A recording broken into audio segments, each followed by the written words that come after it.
আসসালামু আলাইকুম football fans. আমাদের চ্যানেলের আরও একটি নতুন ভিডিওতে আপনাদের সবাইকে স্বাগতম। শিরোপার লড়াইয়ে মাঠে নামছে মেসির ইন্টার মিয়ামি। এই নিয়ে ৪৭তম ট্রফির সামনে দাঁড়িয়ে আর্জেন্টাইন খুদে জাদুকর লিওনেল মেসি। তাই লিগস কাপের ফাইনাল এই ম্যাচটিতে নজর থাকবে লিওনেল মেসির দিকেই, কেননা চলতি বছর ইন্টার মিয়ামির জার্সিতে দারুণ ফর্মে রয়েছেন লিওনেল মেসি। আর মেসির খেলা আসলেই এশিয়া মহাদেশের ভক্তদের মনে একটাই প্রশ্ন থাকে, কিভাবে কোথা থেকে কোনো ঝামেলা ছাড়াই এই ম্যাচটি লাইভ দেখা যাবে।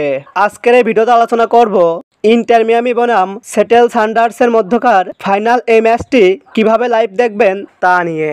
মূল ভিডিওটি শুরু করার আগে আপনি আমাদের চ্যানেলে নতুন দর্শক হয়ে থাকলে চ্যানেলটি সাবস্ক্রাইব করে পাশেই থাকুন। লিগস কাপের এবারের আসরের ফাইনাল ম্যাচটিতে আগামীকাল সোমবার সকাল ৬টায় সেটেল সান্ডার্সের বিপক্ষে মাঠে নামবে ইন্টার মিয়ামি। আর এই ফাইনাল ম্যাচটি খেলা হবে সেটেল সান্ডার্সের হোম গ্রাউন্ড লুমেন ফিল্ড স্টেডিয়ামে। এর আগে কেবল মাত্র একবারই সিয়াটেলের বিপক্ষে মাঠে নেমেছে ইন্টার মিয়ামি, তাও আবার ২০২২ সালের মেজর লিগ সকারের ম্যাচে। সেই ম্যাচটিতে সেটেল সান্ডার্সকে ১-০ গোলে পরাজিত করে ইন্টার মিয়ামি। ইন্টার মিয়ামি বনাম সেটেল সান্ডার্সের মধ্যকার ফাইনাল এই ম্যাচটি সরাসরি দেখা যাবে না এশিয়া মহাদেশের কোনো টিভি চ্যানেলে। তাই এই ম্যাচটি হাতে থাকা মোবাইল ফোনের মাধ্যমে খুব সহজেই দেখতে চাইলে ভক্তদের চোখ রাখতে হবে স্পোর্টসফাই, ইয়াসিন টিভি অথবা ফুটবল টিভি এইচডি অ্যাপসগুলোতে।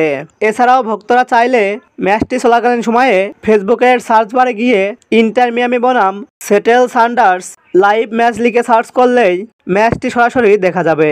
এই ম্যাচ জিতলেই ইতিহাসের পাতায় নাম লিখাবেন ইন্টার মিয়ামি। গায়ে জড়াবে ২টি লিগস কাপ জেতা প্রথম দলের তকমা। মেসি কি পারবে তার ক্যারিয়ারের ৪৭তম শিরোপা উঁচিয়ে ধরতে? আপনার মতামতটি কমেন্ট বক্সে কমেন্ট করে জানান। ফুটবলের সকল নিউজ ও আপডেট পেতে আমাদের চ্যানেলটি সাবস্ক্রাইব করে পাশেই থাকুন। ধন্যবাদ।